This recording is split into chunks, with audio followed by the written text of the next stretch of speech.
So, I guess to begin, if you guys are interested more, you do need to leave in the middle of the panel. I do have flyers about the history book and project I've been working on, laid out in the front stage area of the table. And I know I did actually promise posters, but unfortunately the shipping company didn't get the posters done in time. So I'll try to make it up to everyone who went to my panel and maybe give you special buttons or posters afterwards at my booth, if they do get here in time. But aside from that, this is a very, very special year that I'm doing this panel. If some of you guys know, I was a student at Johns Hopkins University when I started writing a book on the history of conventions. I just finished a history book on the history of military schools in America at that time. And I kind of came up with a new way of looking at history from the perspective of me studying genetic biology. I wanted to look at history from that point. And I kind of want to apply it to looking at conventions because it's strange because the convention scene is really, really big now. Ever since San Diego Comic-Con really took the world stage the last 10 years and geek and pop culture has become really, really popular, conventions in general have just exploded, yet there's actually never really been a history book written on conventions in general. So this is a project I've been working on for I think almost 7 years now, ever since the first BronyCon took place here at the Baltimore Convention Center. I've done a panel every single year of BronyCon's been at the Baltimore Convention Center, so this is the first of the last round of panels I'll ever be doing at BronyCon here. So it is kind of touching. Not only is 2019 the final year of BronyCon, it's also the 50th anniversary of San Diego Comic-Con. It is the 20th anniversary of Midwest Fur Fest, which is currently the largest furry con. The 25th anniversary of Otaku, which is one of the larger American, and probably I think the oldest American anime convention. So there's a lot of history happening within the convention scene. So this book I've been working on, I originally wanted to publish it this year, but after I heard the news of BronyCon actually having their final year this year, I knew I had to hold off on finishing the book until I kind of got a feel for what everyone thought BronyCon's story was before finishing up the BronyCon chapter. So if you guys don't know a little bit about me, I'm a vendor in the vendor hall. You guys probably see my booth. My booth is the first booth when you walk in with all the flags, tarot cards, and badges. I want to thank you guys, anyone who stopped by my booth today and bought something for me. I want to thank you. You guys actually gave me record sales. Just to kind of give you, I don't want to boast, but as an artist, this is as an artist who relies on conventions like this as my income. I want to say that the amount of sales you brought me in today is like 3 times more than what I made at San Diego Comic-Con just a few weeks ago. So it shows how dedicated you bronies are of supporting the artist community as opposed to some of the other fandoms which we're going to talk about. But if you want to still get me my stuff, I am booth 109 in the vendor hall, so feel free to stop by. So I want to talk about the history of conventions, and I've done some variations on this panel in this past, but since my book is almost already done, I thought I would actually go by a chapter-by-chapter outline of my history book to kind of give you some of the more overarching narrative flows that I kind of want to cover in this period. As always, since this is the first history book being written on the topic, there are going to be things that I miss, things I gloss over, things that I kind of misinterpreted. But I really wanted to try to approach the convention and fan scene from a holistic point of view, looking at not just what's happening in different fandoms during these certain periods, but also what's happening in the world during these periods, and also what's happening within their respective industries during these periods. So I kind of hope that the structure I laid out for this book is better than the just straight on chronological history that most history books would try to approach. And one of the things after I was done writing the history book was I thought, hey, I studied evolutionary biology, I'm an evolutionary biologist. How about I try to map the history of all these fan cons as if they were a evolutionary biological tree. So this was like one of the timelines I was working on. Actually, this would have been the poster I would have given you for attending this panel. But you could kind of see how all these different conventions, no matter if it's a Star Trek convention or a My Little Pony convention or a furry convention, they all have very, very similar roots. They all feed on each other. They all influence each other. They all inspire each other. And you guys could see 2 big main trunks of this scene are the science fiction conventions and the comic conventions. And what's interesting is the pony conventions, which I'll talk about later, you can see are kind of a hybrid mix between the Star Trek conventions and the furry conventions. But before we get to BronyCon, let's kind of start off with just pop culture in general, because these are what the cons are for. Whether it's an anime con, a comic convention, or a furry convention, they seem to be geared around what is known as pop culture. But what is pop culture to begin with? Well, doing a really hasty history of it, essentially, stories have been around since the beginning of mankind. Stories are passed down, impart important knowledge, important wisdom. Each time a story is passed down, it's retold by a shaman or a bard, and it's retold over and over again. Each time the shaman or bard retells the story, they add their own headcanons, they add their own little things, and there you get fan fictions of the original stories that their masters told them. Each bard and shaman and storyteller will tell a story that's important for their generation. They'll add on and transform it and create something new. Now, during the past, most stories were for either commoners or the wealthy elites, because only the wealthy elites could afford to go to these high-class operas. They're the only ones who could afford printed books, printed text, and illuminated manuscripts and paintings. But with the advent of printing, books became cheaper. You start having more magazines like Penny Dreadfuls, cheaply produced pulp fictions, and all of a sudden, now the public, the middle and lower classes had access to this material. So during the Victorian Edwardian period, you start to seeing a boom in a lot of fandoms. One of the earliest fandoms was a fandom based around the works of Jane Austen. Now, what's interesting is most stories up until this time period, most stories that have been recorded, were only aimed for the upper class, the aristocrats, the royals. Jane Austen was one of the first Victorian authors to actually write about the middle class, and when the middle class saw that someone was actually writing fiction about them, they're like, oh, we the middle class are just as important, so they formed these little book circles to talk about how important the middle class was. And then from there you kind of see these literary saloons, these book circles will eventually evolve to what we now know as modern fandoms, specifically when pulp fiction and pulp novels, dime store novels, and comic strips started becoming invented.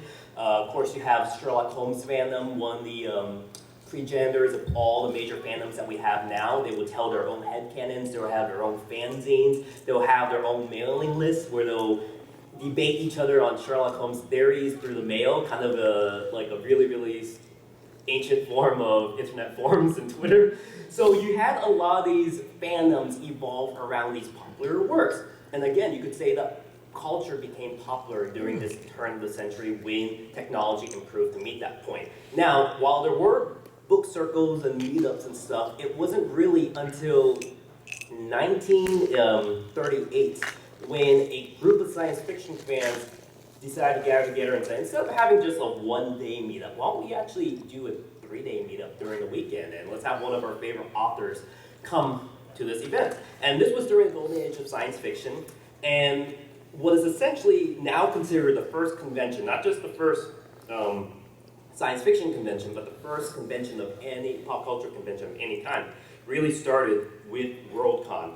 Worldcon was an event that was held in New York City back in 1938, and Worldcon is still continuing today. In fact, Worldcon is celebrating its, I believe, 77th year this year. Kind of like the Olympics, Worldcon is hosted by a different city every year. So different science fiction clubs could bid on hosting Worldcon, and if they have the best room parties, then normally they are nominated for hosting the next Worldcon. Sometimes a convention will host a Worldcon for that year. So for example, DragonCon hosted Worldcon in the 80s once, and for that year, DragonCon was actually rebranded as Worldcon. So Worldcon is kind of like the forefather of all modern conventions. In fact, I went to my first Worldcon last year, and going there, I could see like, oh, you know these badge ribbons we have? That kind of started at Worldcon. Oh, you know the room parties we have? That started at Worldcon. How we lay out vendor halls, how we do panels.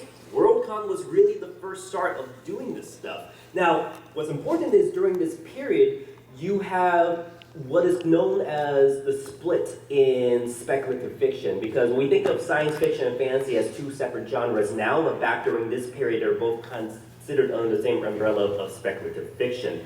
It kind of split, which I'll get into a little bit later, into what's known as high fantasy and hardcore or hard science fiction, specifically with new wave science fiction. So basically, science fiction kind of went towards the more grim, gritty, realistic route later on after the golden age, and fantasy went towards a more escapist fantasy route. And this is something I'm going to talk about because it's a theme that's going to keep on coming up during the history of how we see pop culture evolve. Now, another major event that happened the exact same year is Action Comics #1 was published, and that's where the first appearance of Superman was. And of course, Superman is considered the first superhero, though some would argue that there are other superhero-like figures. We could mainly say the modern American superhero comic could all be traced back to Action Comics #1. So we've had a lot of different new waves of genres, new reinventions of previous forms that came before,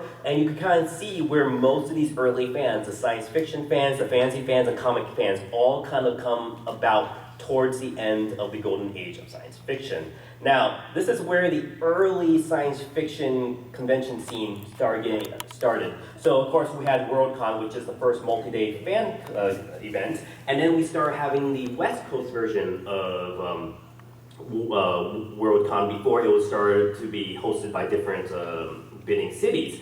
And WesterCon is still a con being held today. It's a science fiction convention that takes place on the West Coast, again, also being bidded on by different West Coast conventions. You also had what's now known as the first Relaxicon, so a convention that doesn't really have all these tight schedules and events, but it's really just an event where a lot of fans just meet up in the hotel convention center for the weekend, just have fun and party. MidwesterCon is considered the first Relaxicon. So you have a lot of different tropes and different variations of experimentations for how these fan meetups would have been done. And during these periods, you start seeing the evolution of a lot of things that would carry on to these modern events. So the first thing I do want to talk about are the room parties, because you probably go to conventions for room parties, unless you're doing a late night academic panel like you guys are doing here. So room parties are a big part of the science fiction scene. In fact, furry conventions and anime conventions all evolved from these room parties. Now, if you've ever been to a science fiction convention, whether it's Worldcon or a smaller science fiction convention, if you ever go to the lobby of the hotel where the event is normally hosted, there's always normally a giant easel board with all these different room parties listed on it. So, because science fiction conventions back then were a general, so if you're a fan of fantasy, if you're a fan of space operas, if you're a fan of comics, it was all under the same umbrella. These were the original multimedia conventions. So if you really want to meet up with fans of your favorite show, like if you're a fan of Doctor Who, it's going to be hard to find them there. So someone might write, go to room 809 at 10 p.m. tonight if you like Doctor Who or something like that. So you have these little meetups in general, just for pop culture, but these room parties would be for specific events, specific fandoms, and you'll see a lot of these different groups would slowly start evolving and form their own cons from these things. So the room parties are very, very important. In fact, when you look back at the family tree of conventions, while most pony conventions are based off of furry cons or anime cons, you'll know that BabsCon is really the only con in the pony fandom to have people who run it previously run science fiction cons, because BabsCon is the only pony con that has that bulletin board style room party list in its lobby. So you can kind of see the DNA of science fiction cons also carry on to cons like BabsCon as well. Now, the other thing that was really important during this period is the idea of what's called folk music. Now, there wasn't really a term for it back then, but normally during late night hours or when there were panels not happening, sometimes a bunch of fans with guitars will find an empty panel room, get the chairs into a little circle and start singing songs, and sometimes they'll start making and ripping up songs of their favorite space operas.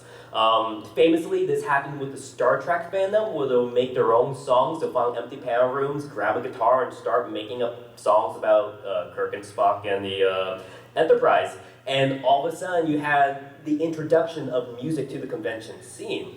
So what's interesting is, if you think about these early like vagrant congoers just randomly starting music jam sessions in the middle of empty panel rooms, you realize that almost all convention music kind of evolved from that point. Whether if you go to an anime con and some hallway DJ just starts playing, or a PonyCon and someone just has music in the back of their backpack blaring out loud, all the way to the giant concerts that you're seeing at these anime cons, PonyCons, and furry cons. It really came all from these wandering musicians just making up songs about the shows they love.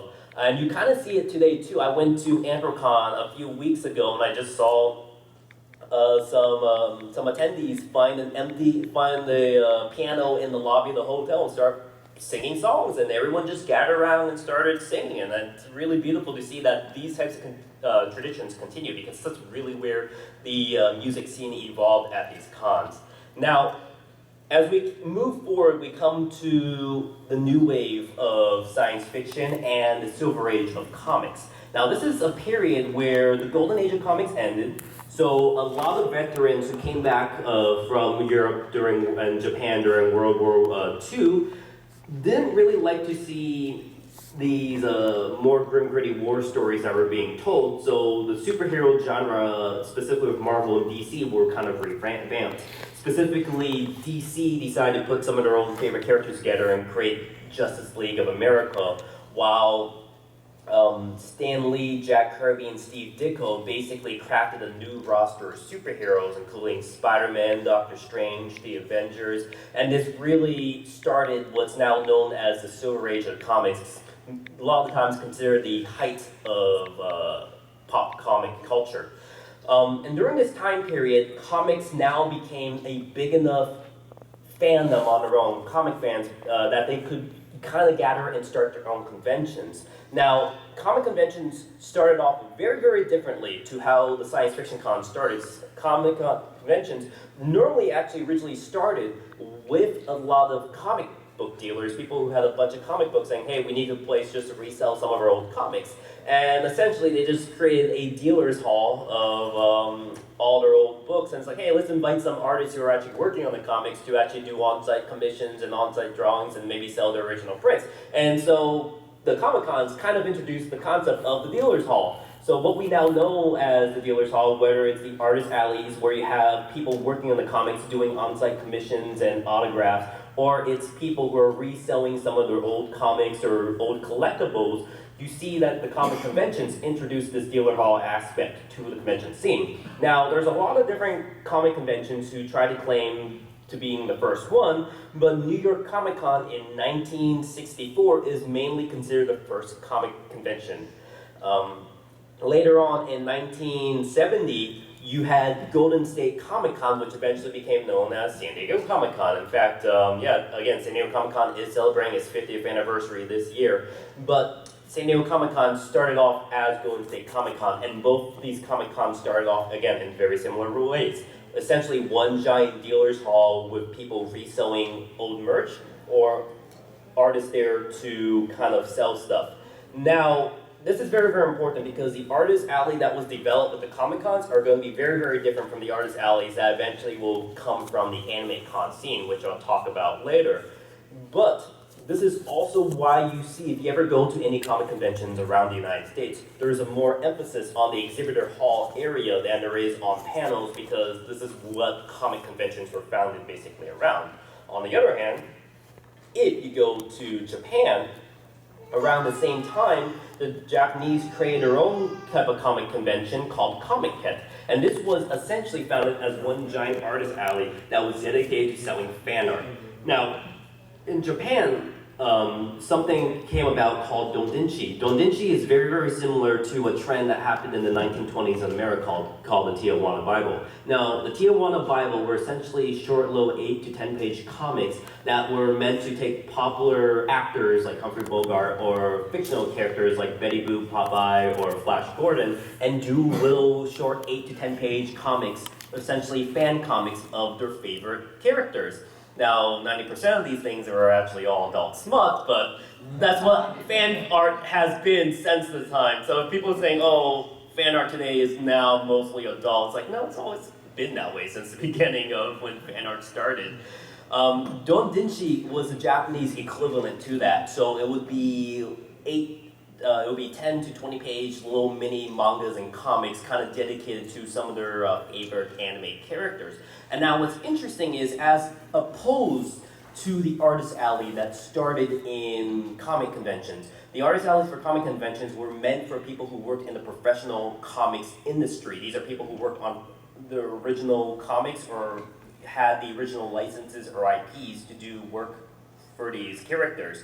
On the other hand, the Artist Alley scene in anime cons were founded as a purely fan art focused thing. In fact, Comic-Con is now the largest pop culture convention in the world, 3 times bigger than San Diego Comic-Con, held twice a year. And it's essentially one giant artist alley that sells nothing but doujinshi and fan art. Now, it's interesting because this is where the underground comic scene was evolving in Japan, but in America, the underground comic scene also evolved in a different route. Specifically, when Steve Ditko and Jack Kirby left Marvel because they were having troubles working under Stan Lee, who liked to take a little bit more credit than he actually gave his artists. A lot of the comics artists decided, well, instead of working for these large corporations or companies, let's try to do our own indie comics. And this is where you get the boom of underground indie comics, and from there you have people like Robert Crumb and other popular creators get their start in specifically San Francisco, where the underground comic scene started. And then from a lot of these underground comic folks, you had little mini zines and short comics, and eventually this is where you're going to get the beginnings of small press events.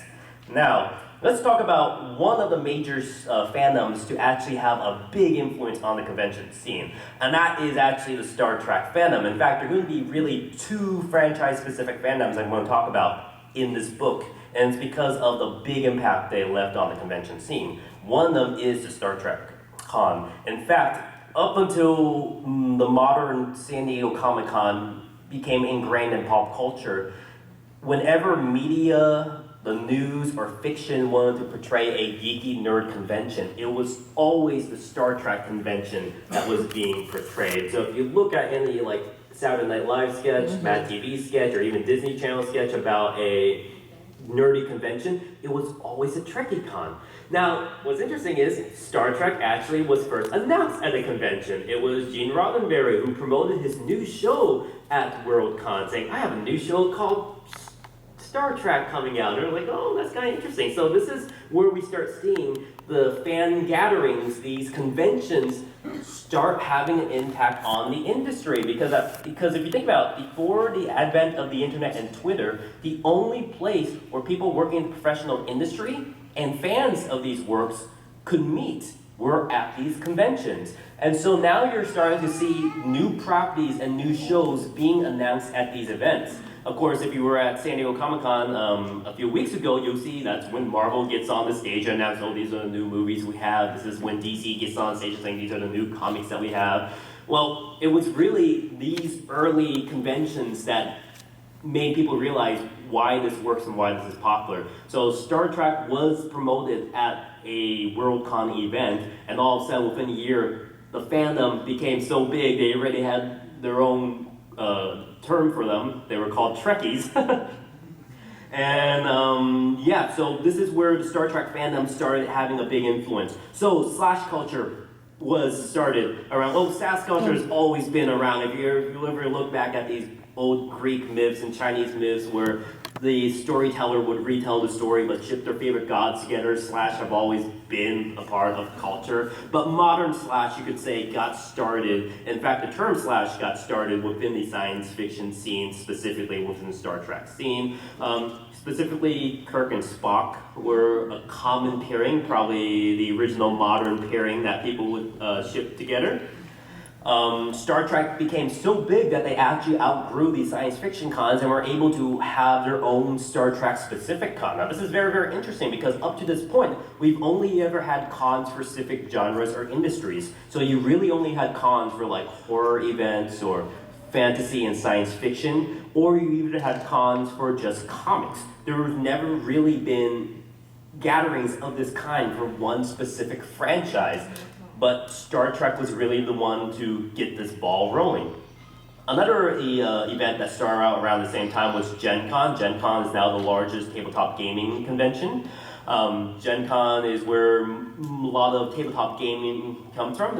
You could say it's the original gaming convention, which I'll talk about later. But around the 60s, you start seeing these different types of conventions evolve past just general science fiction.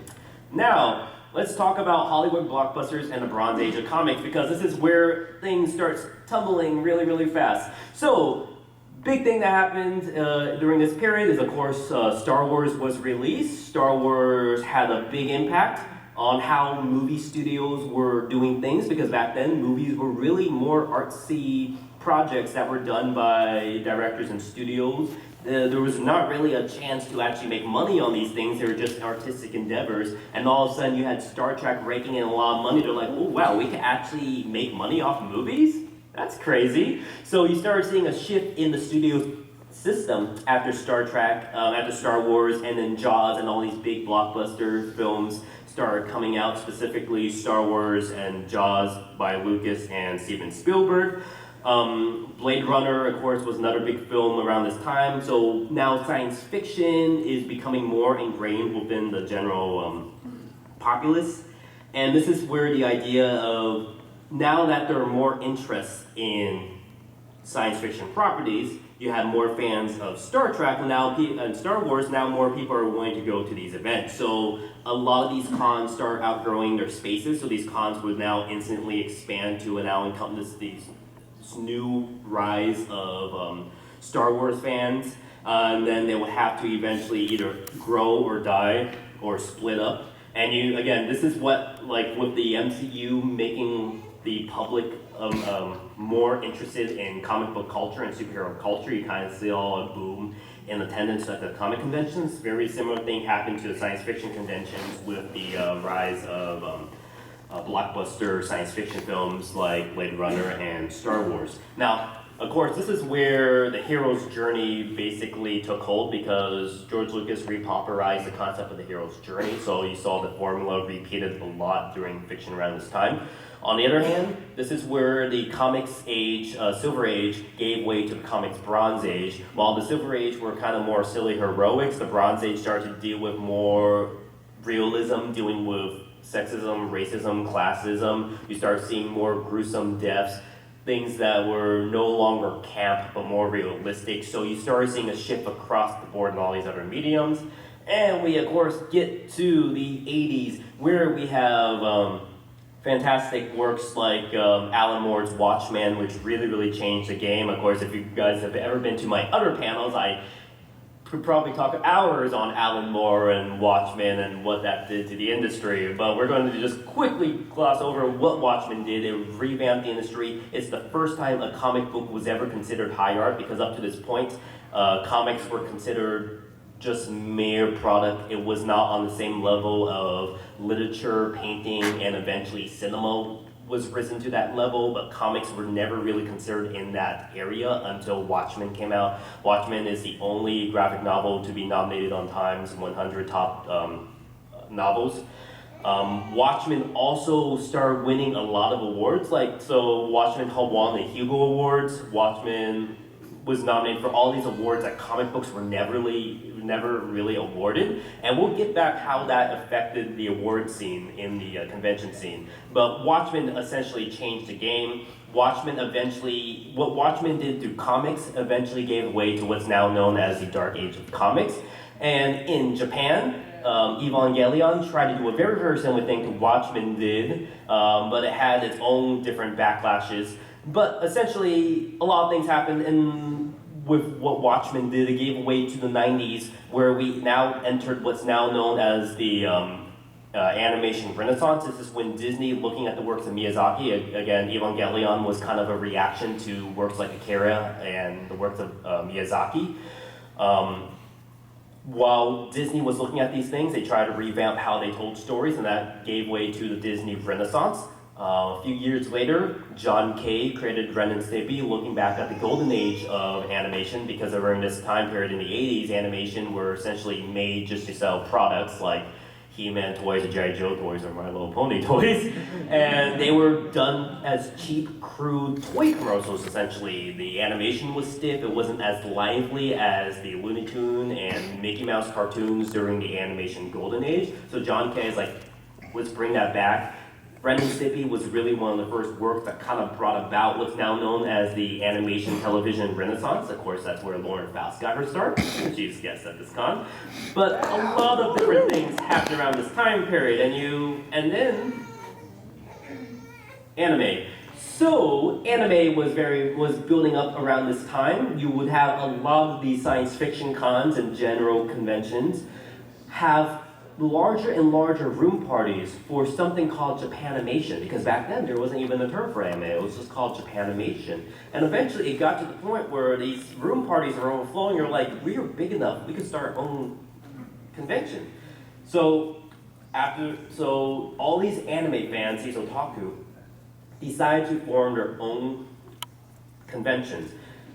A-Con was founded in 1990. Anime Expo, currently the largest anime con in the United States, was founded in 1992. Otakon, 1994. ASEN, 1998. These are really the four big anime cons if you want to think about impactful, large anime conventions. All really got started because of these science fiction room parties where these anime fans would meet up.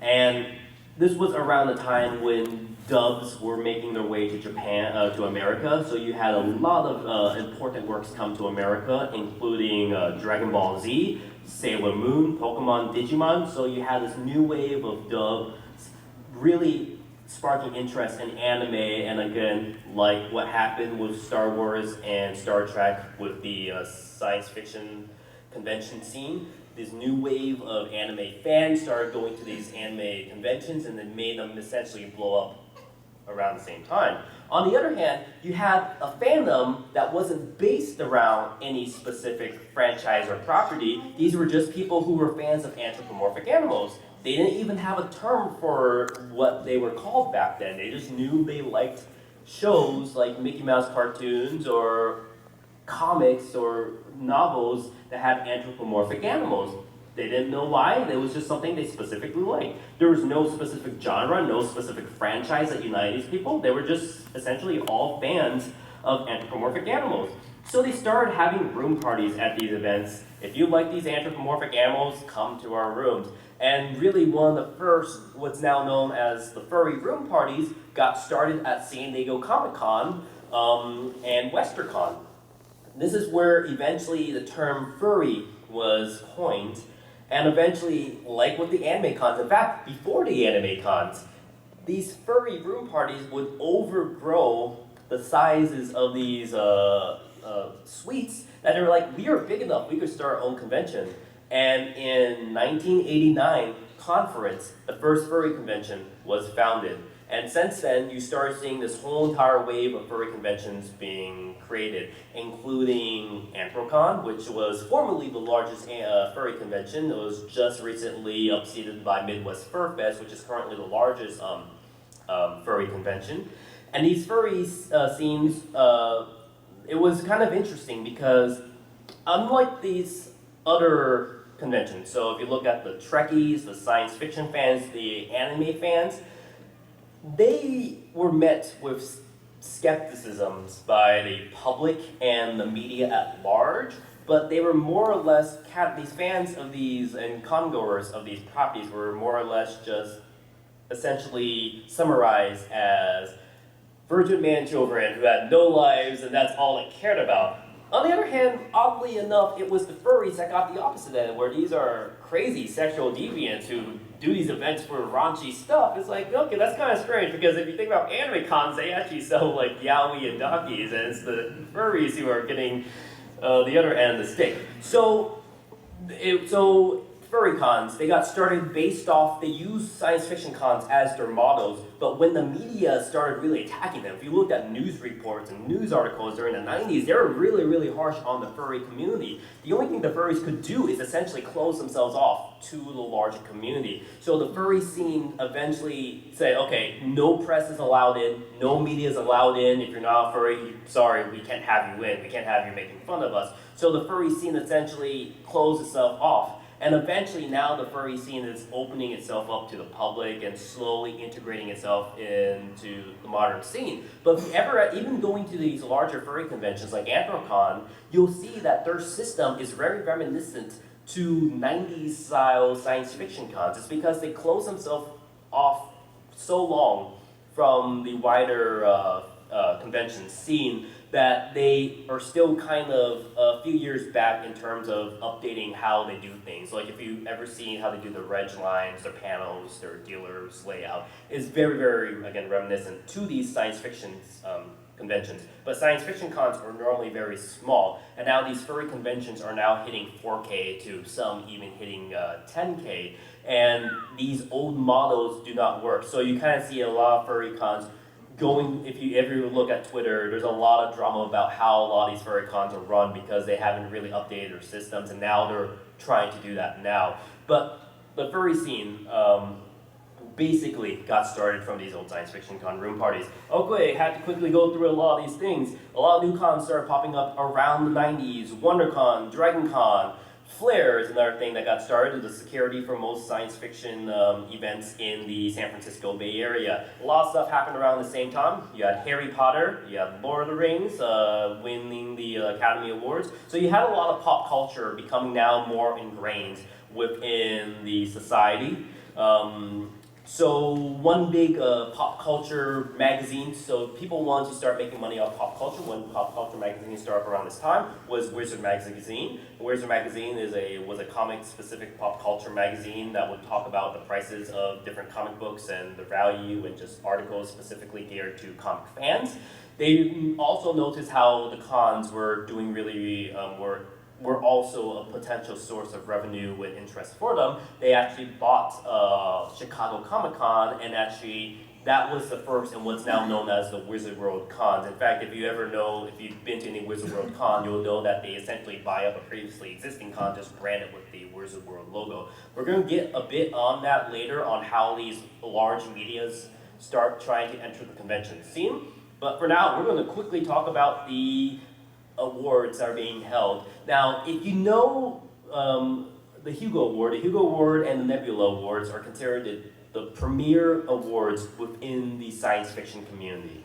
The Hugos are really considered the Oscars of the science fiction scene, and they're actually held at Worldcon. So every year, it's actually the Worldcon attendees who get to vote on their favorite science fiction awards and events. In fact, I was honored to be at Worldcon last year, where I got to actually vote and see the Hugo Award ceremony myself. Actually, my friend Rachel Talalay, she's a director for some of the Doctor Who episodes. Actually met her at Doctor Who Con. Her episode was nominated for Hugo. Sadly, it lost to The Good Place, but The Good Place is pretty good, so I can understand why.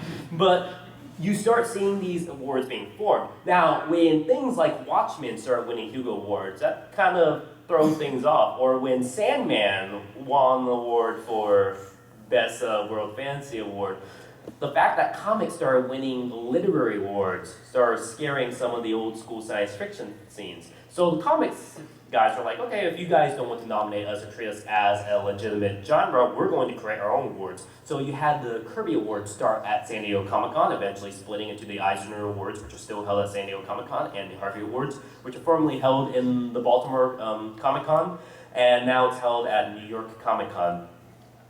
So you have basically attendees of these conventions influencing how these awards are won, who gets to vote, who gets to win these awards. So these conventions not only become big attractors to attendees, now the people who actually work in the industries want to come because they want to see themselves be nominated and win awards and interact with the community.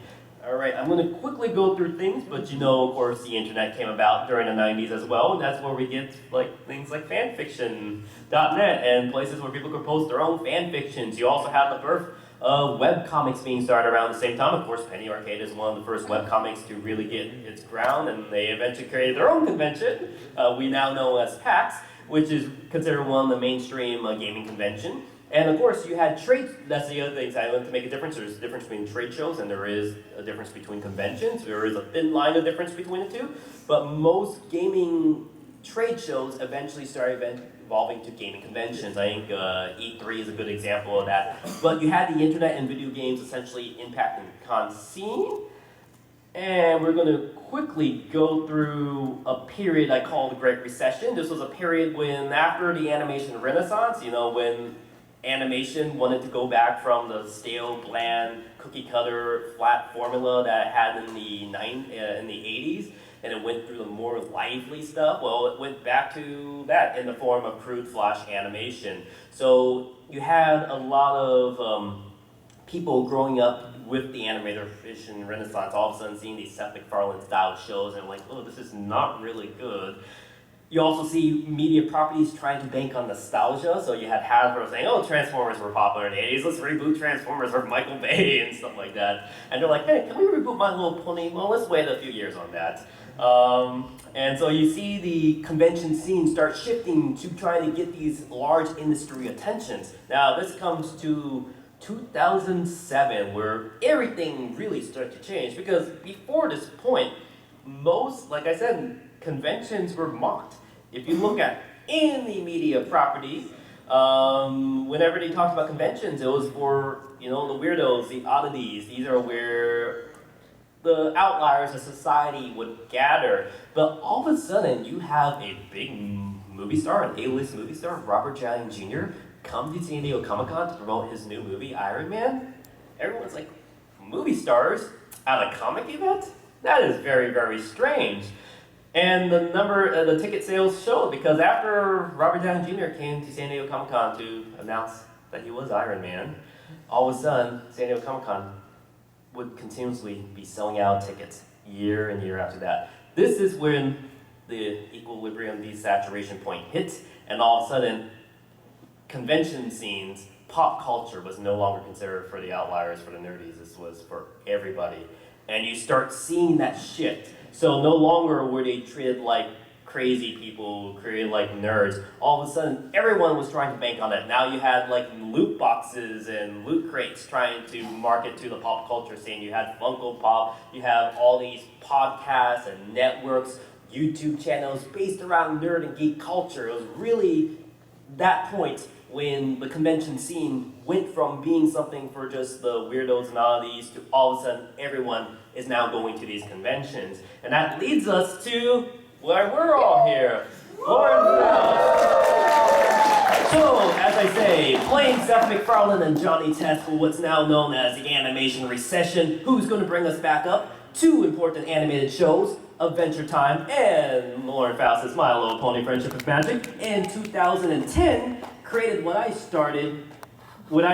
coined is the start of what I call the animation revival. When animation went back to being more creative driven, to more original, unique, Renaissance-inspired artwork. Now, Lauren Faust originally went to Hasbro to pitch her own toy line, Galaxy Girls, to them. They were like, well, we don't know about Galaxy Girls, but we were thinking about rebooting some of our properties, and we had some good experiences with Michael Bay and Transformers. Let's see what you could do with ponies. And what a good job she's done with ponies. Within a year, well, even before ponies aired, people were interested, like, wow, one of our favorite animators from the animation renaissance, someone who worked on Foster's Home, Powerpuff Girls, Iron Giant, is working on a new My Little Pony show? This must be interesting. Well, some of the people in the media didn't think so. They were already shrugging off Lauren Faust's new work before it even aired. So a lot of the old fans of these cartoons on 4chan were like, wait a minute, no, that's not fair. The show hasn't even aired. Let's give Lauren Faust a chance. And so surprisingly, a lot of millennials with nostalgia for the animation renaissance they grew up in wanted to support Lauren Faust, and they got the word out, hey, let's watch this first episode of My Little Pony and support it. And you know what?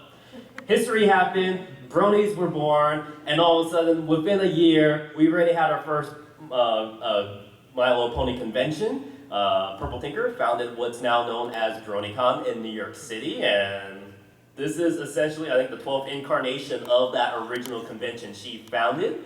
A lot of stuff happened around the time. Of course, you had a lot of different My Little Pony events happen. You had Everfree, you had BabsCon, Ciderfest, Nightmare Nights Dallas. But then there's always that one you probably heard about in the background that changed things. Las Pegasus Unicorn, Unicon. Now, I'm going to talk a little bit about this because it's very, very important. Now, I only said there's only ever been 2 fandoms to have such a big impact on the convention scene.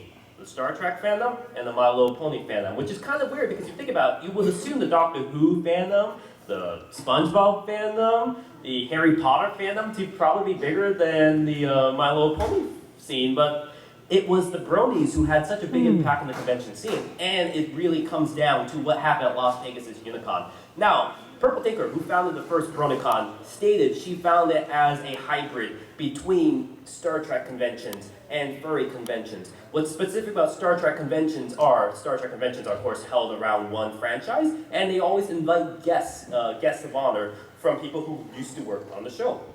What's very different about Brony conventions are, we don't celebrate all the franchises specifically. Most pony conventions focus only on one franchise.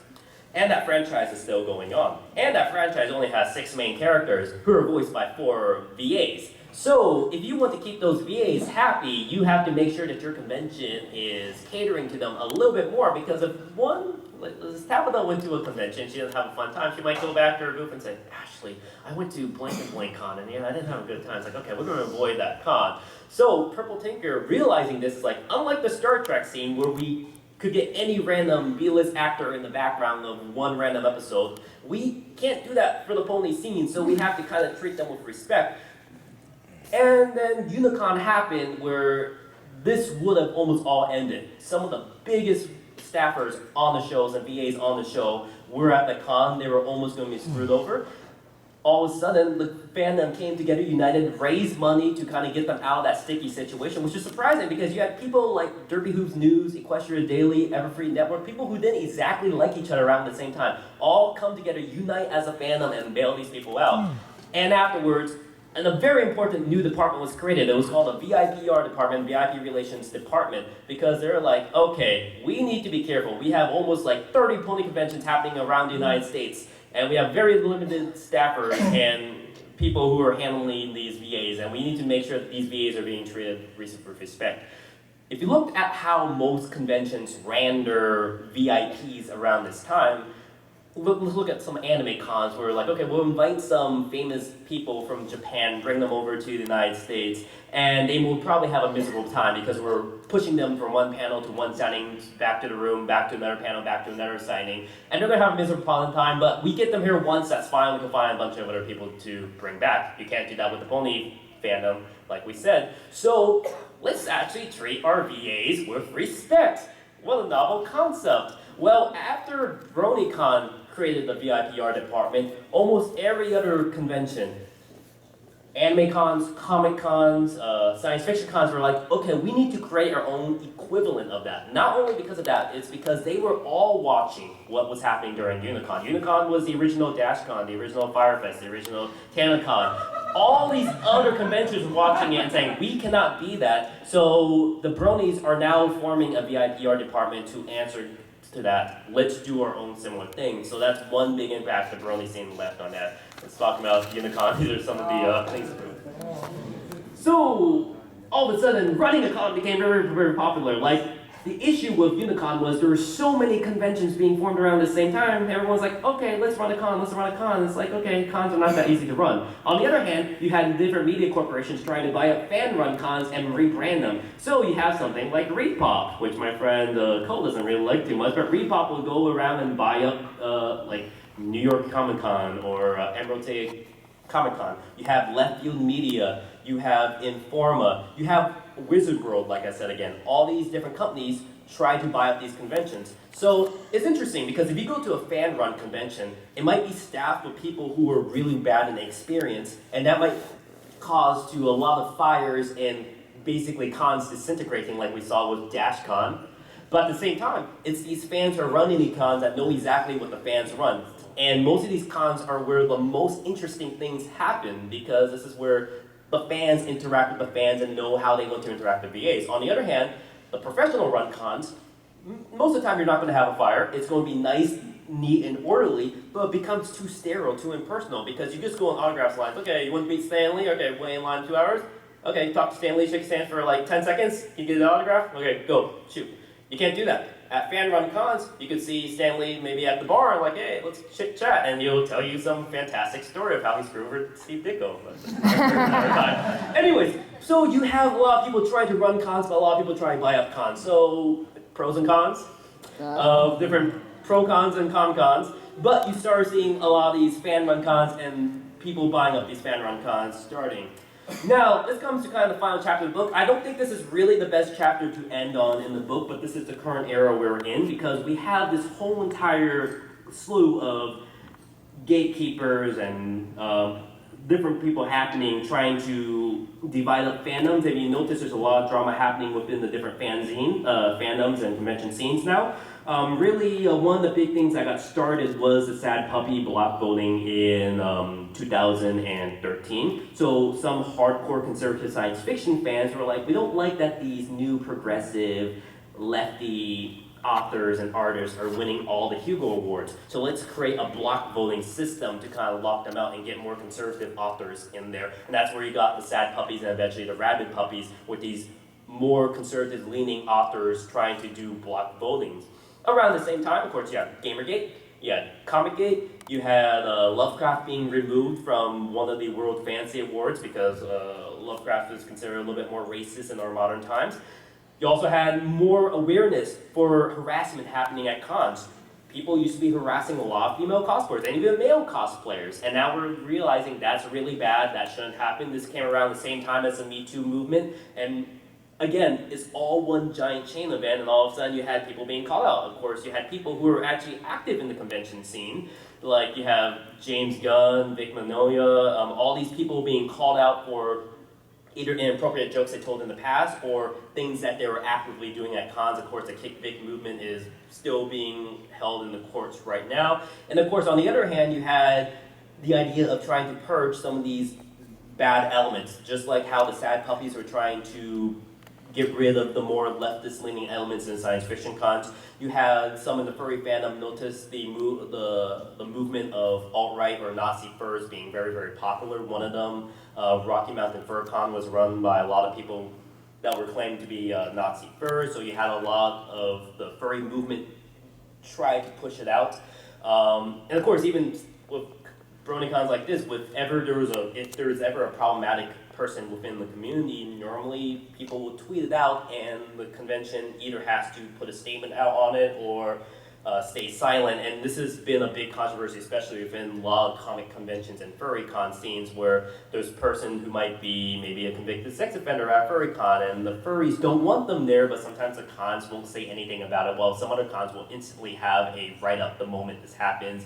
Or at an anime con or a convention or a comic scene where there's a comic book writer or a voice actor who's kind of harassing female cosplayers and female fans, and they want to be called out. So there's a lot of these different things happening around the same time. So whether that really affects the convention scene, this is where we have naturally moved to, because this is where the fans, the industry, everyone's all meeting up. And that's just a little brief history of all these, the last 75 years of conventions have been taking us.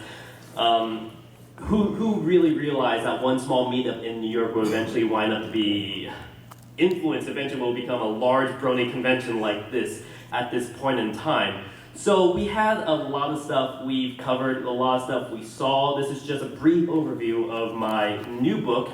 If you want to follow me up, follow me on Twitter at TransformArtist, and you can also follow my history book, the Kickstarter page is up. And with that, thank you guys very much.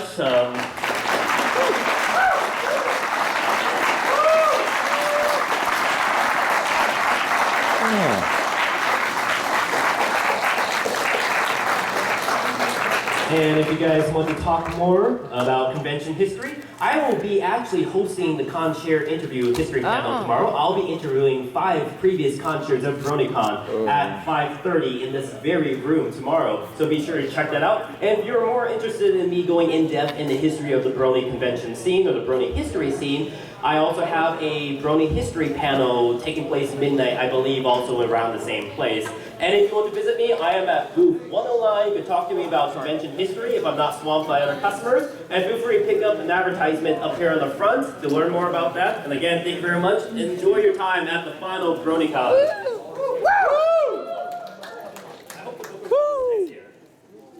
You okay there? Yeah, yeah. I'll have to talk about All right. Sunset Shimmer later. He actually dozed off a couple of times. If it's not there, Yeah, dozed off a couple of times. most people will be sitting around. Are you following me with the camera? Yeah. Why? Some hotels, you go to the main hotel room. So each con normally has a main hotel. This one will be the Hilton. If you go look around what's known as the party floor, most of the time people will have signs out saying what time we're doing the party. So that's why I went check it out. I'm used to Excuse me. the primary science fiction con scene where, yes, we have filthy care boards in the lobby. Oh, what's your question? I forget what the